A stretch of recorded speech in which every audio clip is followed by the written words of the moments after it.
Did you know that since 2022, New York City has absorbed more than 170,000 migrants?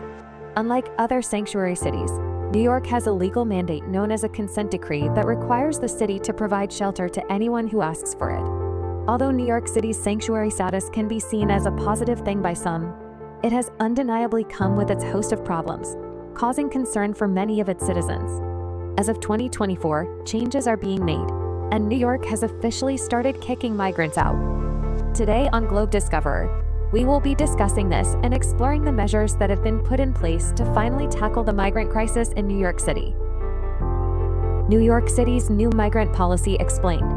As reported in January 2024, New York City welcomes up to 600 migrants a day who seek shelter.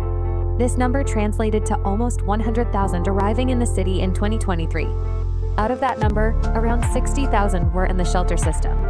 When speaking about the matter in August 2023, Manhattan Borough President Mark Levine stated that caring for these migrants was costing the city roughly $10 million each day. According to Spectrum News, by October 2023, the city had spent more than $2 billion on the influx of asylum seekers coming into the city. They also stated how that number is expected to balloon to $12 billion over the next 3 years. So it is easy to see why changes have had to come into play. On May 22, 2024, NBC News reported that New York City has begun a new policy to evict some migrants from shelters within 30 days or 60 days for younger adults. The city and advocacy groups reached a settlement in March over the city's right to shelter, which mandates that the city offer refuge to anyone who enters regardless of immigration status. This new policy is the outcome of that agreement. The Adams administration, mindful of the recent large-scale migration wave, looked for a means to curtail that right. Families with children who are migrants are exempt from the new restrictions and are able to reapply for placement in a shelter after a period of 60 days.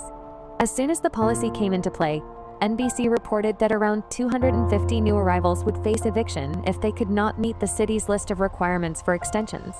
This was then met with backlash from advocates who claimed the shift in policy was inhumane and unrealistic for migrants, and would ultimately lead to homelessness. However, Mayor Eric Adams stood by his decision, limiting the time migrants can stay in shelters at taxpayers' expense. The effects so far. According to the New York Times, the first wave of evictions affected adult migrants who were previously given 30-day notices before the policy came in. Within the first week, 250 migrants were affected. However, adults who wish to stay longer can do so if they can demonstrate that they have extenuating circumstances. As reported by Fox 5 New York, these exceptions include if the person has signed a lease for an apartment, has a serious medical procedure, has an immigration hearing scheduled, or proof that they are making efforts to leave the shelter system. Those who cannot showcase any of these extenuating circumstances will be forced to leave the shelters. As these new rules are phased in, they will eventually cover all 15,000 adult migrants that the city is paying to house in an array of hotels, tent dormitories, and other buildings under the city's right to shelter mandate. As the news continues to spread about the new policy, Mayor Eric Adams has hopes that this will kick migrants into gear, forcing them to seek other housing arrangements before they are kicked out of the shelters. This will then in turn decrease the number of migrants in shelters, which sits at around 65,000 as of June 2024. Ann Williams Isom, the deputy mayor leading the city's migrant response, spoke about the city's plan, saying, "We are trying to exit people out of the system so that we can have some stability and then set up something that is more permanent." However, many New Yorkers are now fearful of the negative effects this can have, as those who cannot find other arrangements will likely be forced onto the streets. Will New York City's homelessness issues get worse? According to the Coalition for the Homeless, in recent years, the rate of homelessness in New York City has risen to its highest point since the 1930s Great Depression. They also noted how in April 2024, 147,518 people slept each night in New York City shelters. Thousands more slept unsheltered in public spaces, and over 200,000 people slept temporarily doubled up in the homes of others. Legal aids for the city have grown increasingly concerned that the new migrant policy will make these matters worse. According to Fox 5 New York, out of the first wave of 250 migrants who faced eviction from the shelters, nearly 200 applied for an extension. Out of those, a little more than half received it, which poses the question, where did the migrants who were denied end up? One thing is for sure, they did not end up in housing. City limits can attest to this, stating that there simply isn't enough affordable housing to go around in New York City. Despite Mayor Adams's chief of staff, Camille Joseph Farlick, insisting that these individuals are being connected to resources and being guided through the next steps, and some being relocated to other cities. Legal Aid Society member Catherine Cliff states that it will soon be very obvious if this system fails, undoubtedly leading to an influx in homelessness. How can New York City avoid an increase in homelessness following the new policy? It is unlikely that Mayor Eric Adams is intentionally seeking to create one problem by solving another, as his administration aims to address the pressing issue of migrant homelessness. As the city implements its new policy, a crucial concern is, of course, how to prevent migrants from ending up on the streets once they are evicted from the shelters. To mitigate this risk, New York City could explore alternative solutions such as providing temporary housing or social services like job training and mental health support to help migrants transition into more stable living arrangements. Additionally, the city could collaborate with local organizations and nonprofits to identify and provide assistance to migrants who are most vulnerable to homelessness. By taking a proactive and comprehensive approach, New York City can ensure that its efforts to address migrant homelessness do not inadvertently create a new crisis. Another potential solution could be to work with the federal government to send migrants back to their home countries.